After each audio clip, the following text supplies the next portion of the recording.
அனைத்துலக உயிரோடை தமிழ் ILC தமிழ் உயிரோடை தமிழில் அன்பர்களை உலக நகர்வல் நிகழ்ச்சியில் இணைந்திருக்கிறீர்கள். உலக நகர்வல் நிகழ்ச்சியில் பிரித்தானியாவிலிருந்து பொறியியல் ஆய்வாளர் அரசு அவர்கள் இணைகின்றார். வணக்கம் அரசு அவர்களே. வணக்கம் தனாஞ்சானி. அனைத்துலக உயிரோடை தமிழ் உறவுகளுக்கு என்பது வணக்கம். இன்னொரு உலக நகர்வல் நிகழ்ச்சியில் இணைந்திருக்கின்றோம். தொடர்ச்சியாக ஈரான், இஸ்ரேல், அமெரிக்காவுக்கு இடையிலான போர் தொடர்பான நிலைமைகளை பார்ப்போம். போர் 17வது நாள் தொடர்ந்து கொண்டிருக்கின்றது. டொனால்ட் ட்ரம்ப் அவர்கள் இந்த போரை முடிவுக்கு கொண்டு வருவதற்கு விரும்புவதாகவும் வழி தேடுவதாகவும் என்று கூறுகிறார்கள்.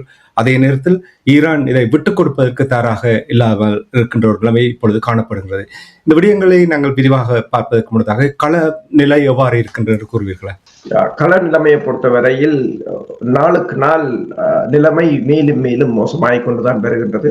இருதரப்பும் தாக்குதல்களை தீவிரப்படுத்திக் கொண்டிருக்கிறார்கள். ஈரான் சபகார் பகுதி, தெஹ்ரான், மற்றது இஸ்ஃபஹான் போன்ற இடங்கள் மீது பெருமளவு குண்டுவீச்சுகள் மேற்கொள்ளப்பட்டிருக்கின்றன. B-1B என்ற கனரக குண்டுவீச்சு விமானங்கள், சில அந்த விமானம் ஒரு தடவையில் 70,000 ராத்தல் குண்டுகளை வீசக்கூடியது. அவ்வாறு மிக பாரிய குண்டுவீச்சு விமானங்கள் மூலம் குண்டுகளை வீசிக்கொண்டிருக்கிறது அமெரிக்காவும் இஸ்ரேலும். அதே நேரம் ஈரானும் தாக்குதல்களை தீவிரப்படுத்தி இருக்கின்றது.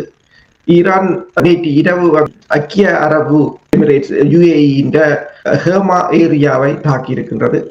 அது மட்டுமல்லாது டோஹா மற்றும் துபாய் பகுதியில் உள்ள டோஹாவில் இருக்கின்ற லுசாசில், அட்கலாட், மற்றது துபாயில் இருக்கின்ற மரீனா, அரபியன் ரேச்சர்ஸ் போன்ற இடங்களிலிருந்து மக்களை வெளியேறுமாறு கூறியிருக்கிறது. அங்கு அமெரிக்க படையினர் தலைமறைவாக தங்கி இருப்பதாகவும் அந்த இடங்களை தாக்கப் போவதாகவும் கூறியிருக்கிறது. அதே நேரம் பஹ்ரைன் பகுதியில் குண்டுவெடிப்புகள் கேட்டதாகவும் அங்கிருந்தவர்கள் கூறியிருக்கிறார்கள். விக்டோரியா தளம் தாக்கப்பட்டிருக்கிறது ஈராக்கில் தான் கடுமையாக தாக்கப்பட்டிருக்கிறது. இப்போது இஸ்ரேலும் அமெரிக்காவும் ஈராக்கில் உள்ள இடங்களையும் குண்டுகளை வீசுகிறார்கள். ஈரான் ஆதரவு படையினர் தங்கியிருக்கின்ற இடங்கள். விக்டோரியா தளம் மீது 107 மில்லிமீட்டர் கத்தியூசா ஏவுகணை பல்குழல் உந்துகணை செலுத்திகளால் தாக்கி இருக்கிறார்கள். அதில் பலர் கொல்லப்பட்டதாக கூறினாலும் இன்னும் அது தொடர்பாக தகவல்கள் வெளிவரவில்லை. ஈராக்கின் அனைத்துலக விமான நிலையம் தாக்கப்பட்டிருக்கிறது. ரடார் சேதம் அடைந்திருக்கிறதாக கூறப்படுகிறது. அதே போலதான் குவைத்தின் விமான நிலையத்தின் ரடார் சேதம் அடைந்திருக்கிறது. ஒரு விமான நிலையங்களில் ரடார் சேதம் அடைந்தால் இந்த விமானங்களை அங்கு இறக்க முடியாது. அது மிகப்பெரிய பாதிப்பாக இருக்கும். அதே நேரம் துபாய் ஏர்போர்ட்டின் ஃபியூவல் டேங்க் தாக்கப்பட்டிருக்கிறது. அது எரித்ததை காணக்கூடிய இருக்கிறது. துபாய் ஏர்போர்ட்டுக்கு போகின்ற எல்லா வழிகளையும் காவல்துறையினர் மூடியிருக்கிறார்கள். ஒரு வருடத்துக்கு 90 மில்லியன் மக்கள் போய் வருகின்ற அந்த இடம், அந்த ஏர்போர்ட் மிக பாரிய ஒரு நெருக்கடியை சந்தித்திருக்கின்றது. ட்ரோன்கள் பறப்பதால் பல விமானங்கள் திருப்பி விடப்பட்டிருக்கின்றன, இந்த வளைகுடா நாடுகளுக்கு சென்ற விமானங்கள். அதே சமயம் துபாய் ஏர்போர்ட் மூடப்படாததால் பல விமான சேவைகள் ரத்து செய்யப்பட்டிருக்கின்றன. இந்த 9 நாளைக்கு கிட்டத்தட்ட 92,000 பிளைட்டுகள்ல 52,000 பிளைட்டுகள் விமானங்கள் ரத்து செய்யப்பட்டிருந்ததாக கூறப்படுகின்றது. அதாவது அதே சமயம் ஈராக்கின் ஏர்போர்ட்டும் தாக்கப்பட்டிருக்கின்றது. ஜெர்மன் ஹாஸ்பிட்டல், அதாவது ஜெர்மன் வைத்தியசாலைகள் என்ற தரவுகளின் அடிப்படையில் பெருமளவான அமெரிக்க காயமடைந்த படையினர் அங்கு கொண்டு வரப்படுவதாக கூறப்படுகின்றது. ஊடகவியலாளர்கள் அங்கு தகவல்களை சேகரிப்பதற்கோ அல்லது அது தொடர்பாக மேலதிக தகவல்களை பெறுவதற்கோ அங்கு அனுமதிக்கவில்லை என்று கூறுகிறார்கள். அதே சமயம் அமெரிக்கா ஒன்றை சொல்லுகின்றது, இந்த பிளானட்டரி லேப் என்றது மிகப்பெரிய ஒரு செய்மதி நிறுவனம். அந்த நிறுவனத்துக்கு கூறியிருக்கின்றது, செய்மதி படங்களை 2 கிழமைக்கு நீங்கள் வெளியிட வேண்டாம், 2 கிழமை கழித்து வெளியிடுங்கள், மற்றது அல்லது ஃபுல்லா பிளாக் அவுட் பண்ணியிருக்கிறார்கள். என்னன்னு சொன்ன அந்த நிறுவனத்துக்கு என்னன்னு சொன்னால், ஒன்று தங்கள் இழப்புகள் வெளியில் வருகின்றது, இரண்டாவது அந்த செய்மதி படங்களை வைத்து ஈரான் தாக்குதலை நடத்துகிறது என்று சொல்லி. ஆனால் அதே செய்மதி படங்களை சீனா வெளியிட்டுக் கொண்டிருக்கிறது. அதுதான் பெரிய பிரச்சனை. சீனா இப்போது அப்ரஹாம் லிங்கன் ஓமான் கடற்கரையில் நிற்கின்றதையும், அதே போல ஜெரால்ட் ஆர் ஃபோர்ட் செங்கடலில் இருந்து மிகவும் தொலைவுக்கு நகர்ந்ததையும் படம் பிடித்து போட்டிருக்கின்றது. அதே போல USS ட்ரிபோலி என்ற கப்பலில் 2,500 மரைன் படையினர் சென்று கொண்டிருப்பதையும் லைவ் டெலிகாஸ்ட் மாதிரி சீனா தனது தொழில்நுட்ப சேட்டலைட் மூலம் போட்டிருக்கின்றது. ஈராக்கின் தளங்கள் மற்றது பிரின்ஸ் சுல்தானா பேஸ், அல் உதை தளம், அதுகளில் தாக்குதலில் ஏற்பட்ட சேதங்கள், அந்த தளங்கள் இருக்கின்ற விமானங்கள் எல்லாவற்றையும் சீனா வந்து செய்மதிப்படங்கள் மூலம் போட்டுக் கொண்டிருக்கின்றது. ஆனால் அமெரிக்கா தனது, அதாவது மேற்குலக நாடுகள் என்ற செய்மதிகளை அவர்கள் தடை செய்திருக்கிறார்கள். இதனை போட வேண்டாம் என்று சொல்லி சீனாவின் தகவல்களின் செய்மதி தகவல்களின் அடிப்படையில் இந்த 2 கப்பல்களும், 2 விமானம் தாங்கி கப்பல்களும் ஈரானில் இருந்து 1100 கிலோமீட்டருக்கு அங்கால் நிற்கின்றார்கள். அதாவது ஈரான் ஏவுகணை தாக்குதலில் இருந்து அதிக தூர வீச்சில் அவை வைத்திருப்பதை இந்த படங்கள், இப்ப நேற்று வெளிவந்த படங்கள் உறுதிப்படுத்தி இருக்கின்றன. சீனா நேரலையில் காட்டிக் கொண்டிருக்கின்றார்கள் என்று நீங்கள் கூறுவீர்கள். சரி, தொடர்ந்து நாங்கள் நேரலையை அவதானிக்கலாம் என்று கூறிக்கொண்டு, இப்ப இந்த ஹெர்முஸ் நீரிணையை பாதுகாப்பதற்கு நட்பு நாடுகள் உதவாவிட்டால் நேட்டோ அமைப்பினுடைய எதிர்காலம் மிகவும் மோசமான நிலையை சந்திக்க வேண்டியவர் என்று டொனால்ட் ட்ரம்ப் அவர்கள் எச்சரித்திருக்கிறார். இந்த எச்சரிப்பை கேட்கும் பொழுது சுவாரஸ்யமான விடயங்கள் கூறியிருப்பது போல் தெரிகின்ற நீங்களாம் எங்களுக்கு ஒரு விளக்கத்தை தர வேண்டும். இந்த ஹோமூஸை பெரிய ஒரு பேசு பொருளாக்கி அதை தவிர எல்லாவற்றையுமே தாக்கி விட்டோம், பலவீனப்படுத்தி விட்டோம், நாங்கள் வெற்றி அடைய போகின்றோம் என்று டொனால்ட் ட்ரம்ப் அவர்கள் கூறப்போகிறாரா என்று சிந்திக்கின்றேன். நீங்கள் எப்படி பார்க்கிறீர்கள்? உங்களுடைய ஆய்வினை கூறுங்கள் எங்களுக்கு. உண்மைதான். என்று சொன்னால் இப்போது ஹோமூஸ் வந்துதான் மிகப்பெரிய ஒரு சிக்கலாக மாறி இருக்கின்றது. முதல் வாரத்தில் ஹோமூஸ் மூடப்படும், இன்னும் ஈரான் உத்தியோகபூர்வமாக மூடவில்லை. எனவே ஹோமூஸ் நீரிணையினூடாக முதல் வாரத்தில் 77 கப்பல்கள் போயிருந்தன. அதில் பெருமளவானவை ஈரான் கப்பல்கள் சீனாவுக்கு எரிபொருட்களை ஏற்றுகின்றன. 2வது வாரத்தில் 3 கப்பல்கள் தான் போயிருந்தன. இன்று போட்டிருக்கிறார்கள், அதாவது விண்ட் வேன் டேட்டா சென்டர் என்ற ஒரு சென்டர், அவர்கள் இந்த ஆய்வை போட்டிருக்கிறார்கள். 0 ஒரு கப்பலும் அங்கிருந்து நகரவில்லை என்று போட்டிருக்கிறார்கள். இந்த நிலையில் தான் இப்போது ட்ரம்ப் கூறியிருக்கின்றார், இந்த ஹார்முஸ் நீரிணையை திறப்பது வந்து அது அந்த நீரிணையினூடாக எண்ணெயை வாங்குவவர்களின் பிரச்சனை. நான் உதவி செய்ய வந்தனே தவிர அதை திறக்க வேண்டிய தேவை எனக்கு இல்லை, நீங்கள் தான் வந்து திறக்க வேண்டும் என்று அவர் இஸ்ரேலின் CH சேனல் 14 என்ற செய்தி நிறுவனத்துக்கு வழங்கிய செய்தியில் தெரிவித்திருக்கின்றார். அதே போல ட்ரம்ப் பாய்ந்திருக்கிறார் யார் என்று சொன்னால் ஜெனரல் டான் கெய்ன், அவர்தான் முப்படைகளின் பிரதானி. அவரிடம் கூறியிருக்கின்றார், ஏன் உடனடியாக உங்களால் ஹார்முஸ் நீரிணையை திறக்க முடியவில்லை என்று ட்ரம்ப் அவர் மீது சீறி பாய்ந்ததாக நியூயார்க் டைம் தகவலை வெளியிட்டிருக்கின்றது. அதே நேரம் வால் ஸ்ட்ரீட் ஜேர்னல் ஒன்று வெளியிட்டிருக்கிறது, ஆர்மடா ஆஃப் பீஸ் என்ற, அதாவது ஒரு அமைதிக்கான அணிவகுப்பு என்று ட்ரம்ப் இப்போது ஹார்முஸ் நீரிணையை திறப்பதற்கு ஒரு விளம்பரத்தை மேற்கொண்டிருக்கின்றார். ஆனால் அதுக்கு இப்போது இவர் கேட்காத ஆஸ்திரேலியாவும் சொல்லியிருக்கிறது தான் தரமாட்டேன் என்று, ஜப்பான் சொல்லியிருக்கிறது இப்போது முடிவெடுத்து தாங்கள் தரப்போவதில்லை என்று, ஜெர்மன் என்று எல்லா நாடுகளும் இப்போது அது தொடர்பாக அதற்கு தாங்கள் ஈடுபடுவதை அவர்கள் விரும்பவில்லை. இந்த நிலையில் தான் அவருடைய கூறியிருக்கிறார், நேட்டோ நாடுகள் தாங்கள் நேட்டோ நாட்டுக்கு எவ்வளவு உதவி செய்தார்கள், நாங்கள் நேட்டோ நாட்டுக்கு முதுகெலும்பாக இருந்தார்கள், ஆனால் நேட்டோ இதை திறக்க பெறாமல் இருப்பது வந்து எதிர்காலத்தில் அவர்களுக்கு அது ஒரு கெட்ட நிகழ்வாக இருக்கும், பேட் ஃபியூச்சரா இருக்கும் அவர்களுக்கு எதிர்காலத்தில் என்று பேசியிருக்கிறார்.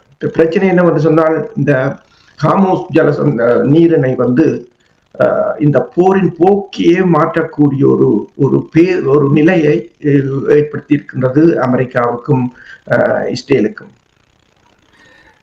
இதே நேரத்தில் டொனால்ட் ட்ரம்ப் அவர்கள் சீனாவுக்கு பயணத்தை மேற்கொள்ள இருந்தார். 1ஆம் தேதி ஏப்ரல் மாதம் செல்ல இருந்தார். இதனூடாக நிறைய மாற்றங்களை, நிறைய ஒப்பந்தங்கள் கைச்சாத்திடலாம் என்று எதிர்பார்க்கப்பட்டது. ஆனால் இந்த போர் இப்பொழுது அந்த பயணத்தை பிற்போடப்பட்டிருப்பது போல் தெரிகின்றது. இது தொடர்பாக ஏதாவது அறியக்கூடியதாக இருந்ததா? டொனால்ட் ட்ரம்ப் நேற்று செய்தியாளர்களை சந்தித்திருந்தார். அப்போது கேட்கப்பட்ட கேள்விகளின் போதுதான் அவர் பதிலளிக்கும் போது சீனாவுக்கு இந்த மாதத்தின் இறுதியில் போவதாக இருந்தது. 2017ஆம் ஆண்டு போனதுக்கு பிற்பாடு இப்போதுதான் போகிறார். அதை மிகவும் முக்கியமான பயணமாக கருதினார். ட்ரம்ப் தான் அதை கேட்டு தான் போக வேண்டும் என்று, சீனாவை விட ட்ரம்ப் தான் அதில் ஆர்வமாக இருந்தார்.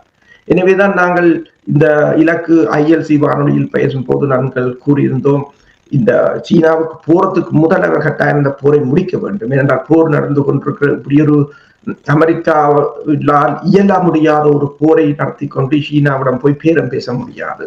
அப்ப போக வேண்டும், இல்லை என்றால் அதை ரத்து செய்ய வேண்டும் என்று. ஆனால் அல்லது போரை அதற்கு முதல் முடிக்க வேண்டும். ஆனால் இப்ப என்னன்னு சொன்னால் ட்ரம்ப் அதை ஒத்தி வைத்திருப்பதாக செய்தியாளர்கள் கேட்ட கேள்விக்கு அவர் கூறியிருக்கின்றார், தாங்கள் அதை ஒத்தி வைத்திருப்பதாக கூறியிருக்கின்றார். அதே சமயம் ஈரான் மக்களை பார்த்து ஒரு கேள்வி இருக்கிறார், ஏன் நீங்கள் இன்னும் களத்தில் வீதியில் இறங்கி போராடி உங்கள் அரசை அகற்றவில்லை என்று. பிறகு அவர் அதே பேட்டியில் தான் சொல்லுகிறார், எனக்கு விளங்குகிறது, அங்கு ஆட்சியில் இருப்பவர்கள் தக்ஸ் என்று, அவர்கள் ஆட்சியில் இருப்பவர்கள் காரியர்கள், எனவேதான் நீங்கள் பயப்படுறீர்கள், ஆனால் நாங்கள் இருக்கின்றோம், நீங்கள் இறங்கி உடனடியாக போராடி அந்த அரசை மாற்றுங்கள் என்று. அதாவது ஹார்மூஸ், அதாவது அமெரிக்கா ஒரு சூப்பர் பவர். ஹார்மூஸ் நீரிணையை கைப்பற்றுவதற்கு இப்போது திறப்பதற்கு இப்போது எல்லா நாடுகளிடம் உதவி கேட்கிறார். அதே சமயம் இந்த தாக்குதல்களை தடுப்பதற்கு உக்ரைனிடம் ஆளில்லாத தாக்குதல் விமானங்களை கேட்கிறார். இப்போது உக்ரைன் அதிபர் என்ன சொல்லியிருக்கிறார் என்று சொன்னால், நான் டெக்னாலஜியும் என்ற ஆளில்லாத தாக்குதல் விமானங்களை தடுப்பதற்குரிய நிபுணர்களை அனுப்புகிறேன், எனக்கு நீங்கள் காசு தர வேண்டும். அவர் எப்பவும் காசு தான். அப்ப இப்ப வளைகுடா நாடுகள் உக்ரைன் அதிபருக்கு காசு கொடுக்க வேண்டும், தன் வளைகுடா நாடுகளை பாதுகாக்கலாம் என்ற ஒரு நிலைமை. இப்ப அதே போல என்னன்னு சொன்னால், இப்போது ஈரான் மக்களிடம் ட்ரம்ப் கேட்கிறார், ஏன் நீங்கள் போராடவில்லை என்று சொல்லி. ஒன்று தெரிகிறது, நாங்கள் பேசியது போல இந்த டேங்கர் விமானங்கள் மீதான தாக்குதல், இப்போது டேங்கர் விமானங்கள் நாங்கள் நேற்று பேசியிருந்தோம், இப்போது ஈராக்கின் வான்பரப்புகளால் டேங்கர் விமானங்கள் பறப்பது தனக்கு இல்லை என்று அந்த டேட்டா சொல்லுகிறது. அப்ப இவர்கள் முதல் கூறினார்கள் அந்த டேங்கர் விமானம் ஆக்சிடென்டா விழுந்தால் அல்லது ஃப்ரெண்ட்லி ஃபயர் என்னென்று தெரியாது என்று. இப்ப அப்படி விழுந்திருந்தால் அவர்களால் தொடர்ந்து பறக்க முடியும், சுற்றிருந்தால் அவர்கள் பறக்க முடியாது என்றால் ஈராக்குகள் ஏவுகணைகள் இருக்கிறது, டேங்கர் விமானங்கள் பாதுகாப்பு இல்லை. அதுதான் உண்மை. அவ்வாறு பறக்க முடியாது என்று சொன்னால் ஈரான் வடக்கு பகுதி மீது குண்டு வீசுவது கடினம். ஏனென்று சொன்னால் ஈராக்கிற்களால தான் குண்டை வீச வேண்டும். அப்ப அதுவும் ரெஸ்ட்ரிக்டடா போய் கொண்டிருக்கிறது. இப்ப B1 B-52 வைத்துக் கொண்டு பெரிய அளவிலான ஒரு கார்பெட் பாம்பிங்கை செய்யலாம், அது கடுமையான விளைவுகளை ஏற்படுத்தும். இப்ப ரஷ்யா கூறியிருக்கிறது ஐக்கிய நாடுகள் சபையில, இந்த 170 பள்ளி குழந்தைகள் இறந்ததற்கு அக்கௌண்டபிலிட்டி வேணும் என்று சொல்லி ஐசிசிக்கு கொண்டு போகணும், மற்றது அனைத்துலக விசாரணை கொண்டு போக வேண்டும் என்று ரஷ்யா இறங்கி இருக்கின்றது. அப்ப இந்த கார்பெட் பம்பிங்குகள் எல்லாம் மறுதலையான விளைவுகளை ஏற்படுத்தும். இப்ப பீட் கேசத்தை காணவே இல்லை, பீட் கேசத்தை பதவி விலக வேண்டும் என்று கூட கூறுகிறார்கள். இப்போது ட்ரம்பை பொறுத்தவரையில் ட்ரம்பின் தற்போதைய நியமனம், அதாவது ஜெனரல் கெயின் அதுக்கு முதல் இருந்த ஜெனரல் பிரவுனை அகற்றி போட்டுத்தான் ட்ரம்ப் இவரை கொண்டு வந்திருந்தார். ஜெனரல் கெயினை பொறுத்தவரையில் general gain 3 star general, 4 star இல்லை. ட்ரம்ப் தனக்கு தேவை என்றபடியால் அவரை 4 ஸ்டாராக மாற்றி கொண்டு வந்திருந்தார். ஆனால் அவரே இந்த ட்ரம்பின் அவர் மீதே ட்ரம்ப் இப்போது சீட் பாய வேண்டிய நிலை வந்திருக்கின்றது. ஈரான் மக்கள் ஏன் போராடவில்லை என்று நீங்கள் கூறும்பொழுது, நீங்கள் அடிக்கடி கூறியிருக்கிறீர்கள், எத்தனை நாடுகளில் இவர்கள் உள் விவகாரங்களில் தலையிட்டு அங்கு போராட்டங்களை ஏற்படுத்தி ஆட்சி மாற்றங்களை ஏற்படுத்தி நாடுகளுக்கு சென்று அங்குள்ள வளங்களை சூறையாடுகின்ற விடயங்கள் எத்தனையோ விடயங்கள் கூறியிருக்கிறார். இங்கே அதை அவர்களால் செயல்படுத்த முடியவில்லை என்பதனுடைய விரக்தியின் வெளிப்பாடுதான் ஆட்சியில் இருப்பவர்கள் தொடர்பாக அவர் கூறினது. எல்லாரும் இப்பொழுது பேர் சொல்ல தொடங்கிவிட்டார்கள். பிரித்தானியாவுடைய கட்சியில் இருக்கின்ற தலைவர் அவர் கூட டொனால்ட் ட்ரம்பை இன்டர்நேஷனல் கேங்ஸ்டர் என்று சொன்னார். அப்ப இது இவர்களுக்கிடையே அது இன்னொரு பேட்டிலாக போய் கொண்டிருக்கிறது. இவ்வளவு நடந்து கொண்டிருக்கு நேரத்தில் எண்ணெய் தொடர்பாக நீங்களே எத்தனை தடவைகள் கூறிவிட்டீர்கள், எண்ணெயின் எவ்வளவு விடயங்கள் தங்கி இருக்கின்றன. வருகின்ற செய்திகளை கேட்கும் பொழுது உலக பொருளாதாரம் பெரிய ஒரு சரிவை கண்டிருப்பது போல் தெரிகின்றது. இந்த சரிவு தொடர்பாக நீங்கள் என்ன பார்க்கிறீர்கள்? பொருளாதாரம் சரிவு உண்மைதான். உலகத்தின் பொருளாதாரம் கடும் வீழ்ச்சியை சந்திச்சு கொண்டு போகிறது. இப்போது எல்லோரும் எரிபொருள் தொடர்பாக பேசிக் கொண்டிருக்கிறார்கள். ஆனால் எரிபொருளை விட 35% உர வகைகள், ஃபெர்டிலைசர்ஸ் இந்த வழிகளால் மாறுது. ஹார்மோஸ் அமோனியா இல்லாவிட்டால் nitrogen fertiliser, urea, ammonium nitrate, ammonium chloride போன்றவற்றை தயாரிக்க முடியாது. அது இந்த போர் முடிந்த பிற்பாடும் அது மிகப்பெரிய தாக்கத்தை அதாவது உணவு உற்பத்தியில் ஏற்படுத்தும் என்று கூறப்படுகிறது. அதே சமயம் சவுத் கொரியா என்ற நிதி பணம் நாணயம் கிராஷ் பண்ணிவிட்டது என்று சொல்கிறார்கள். கிட்டத்தட்ட $1,500 $1,500 மாறிவிட்டது என்று கூறுகிறார்கள். ஜப்பான் நிக்கி 3வது நாளாக கீழ் நோக்கி சென்று கொண்டிருக்கிறது. அதாவது இந்த ட்ரம்ப் ஈரான் சட்டை தொடங்கிய பிற்பாடு 9% வீழ்ச்சி அடைந்திருப்பதாக கூறப்படுகிறது. கடந்த 2 வாரத்துக்கு $2.2 trillion பங்கு சந்தை இழந்திருக்கிறது. அதாவது ஒவ்வொரு வாரம் இந்த போர் நீடிக்க ஒவ்வொரு $1 trillion விழுந்து கொண்டிருப்பதாக கூறப்படுகிறது. பெரிய நிதி எரிபொருள் நிறுவனங்களின் சிஇஓக்கள் இப்ப எக்ஸோன், செவ்ரோன் மற்றது கொனோகோ பிலிப்ஸ் போன்ற பெரிய அமெரிக்க நிறுவனங்களோட சிஇஓக்கள் அமெரிக்காவின் எனர்ஜி செக்ரட்டரி கிறிஸ் ரைட்டுக்கு கடுமையாக எச்சரித்திருக்கிறார்கள். நீங்கள் இந்த ஹார்மோஸ் நீரிணை தொடர்ந்து மூடப்பட்டு அதை ஒரு முக்கியமாக கருதாது விட்டால் உலகத்தின் பொருளாதாரம் கிராஷ் பண்ணும் என்று சொல்லி IMF அமெரிக்காவின் வளர்ச்சியை 1.4% பொருளாதார GDP என்று சொன்னது இப்போது அதை அரவாசியாக குறைத்து விட்டது. 0.7 என்று குறைத்து விட்டார்கள். இதுவரை 3 கிழமைக்கு $21 மில்லியன் இழந்திருக்கின்றது. வியட்நாம் சண்டையில் 10 வருடத்தில் அவர்கள் செலவழித்தது $168 பில்லியன். அதாவது ஒரு வருடத்துக்கு அவர்கள் செலவழித்தது $17 பில்லியன். இது 3 வாரத்துக்கு அவர்கள் செலவழித்தது $21 பில்லியன். ஆனால் அன்றைய காலத்திலும் இன்றைய காலத்திலும் நாங்கள் ஒப்பிட முடியாது என்று சொன்னால் பணம் அன்றைய பெறுமதிக்கும் இன்றைய பெறுமதிக்கும் சரியான வேறுபாடு இருந்த போதும் இந்த செலவுகள் என்பது தற்போதைய பொருளாதார நெருக்கடிக்கு அப்பால் ஆயுத செலவுகள், ஆயுத இழப்புகள் மற்றது தொடர்ச்சியாக இதை தடுக்க முடியாதது என்பது எல்லாம் மிகப்பெரிய சுமையாக மாறிக்கொண்டிருக்கிறது. இவர்கள் இந்த போர் கூட ஒரு லிமிட்டடாகத்தான் இருக்கிறது. என்று சொன்னால் டீசலினேஷன் பிளான்ட், அதாவது குடிநீர் இந்த டீசலினேஷன் பிளான்ட்ல தான் இஸ்ரேலும் தங்கி இருக்கிறது, வளைகுடா நாடுகளும் தங்கி இருக்கின்றது, ஈரான் குறைந்த அளவு தங்கி இருக்கிறது. அப்ப ஒருத்தர் அதை தாக்கினால் டோட்டல் கொலாப்ஸ் ஆக இருக்கு. ஒரு கண்ணாடி வீட்டுக்குள்ள இருந்தோன்னு கல்லறிகிறோம் அப்படி ஒரு நிலைமையாக இருந்தோன்னு இந்த போரை ஆரம்பித்தது தான் மிகப்பெரிய அதாவது இந்த போரை ஆரம்பித்ததுதான் மிகப்பெரிய இதையுமே யோசிக்காமல் ஆரம்பித்து விட்டார்கள் போல் தெரிகிறது.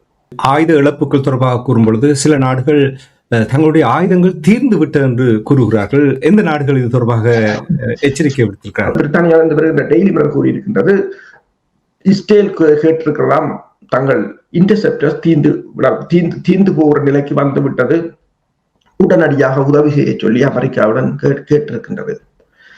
அதே போல உங்களுக்கு தெரியும், இப்ப இதுல இன்டர்செப்டர்ஸை யூஸ் பண்றது கூடுதலா அமெரிக்காவும் இஸ்ரேலும் தான் நான் நினைச்சு கொண்டிருந்தோம். இப்போ பிரித்தானியாவும் தனது விமானங்கள் மூலம் சுட்டு வீழ்த்துகிறார்கள் இந்த ட்ரோன்களை.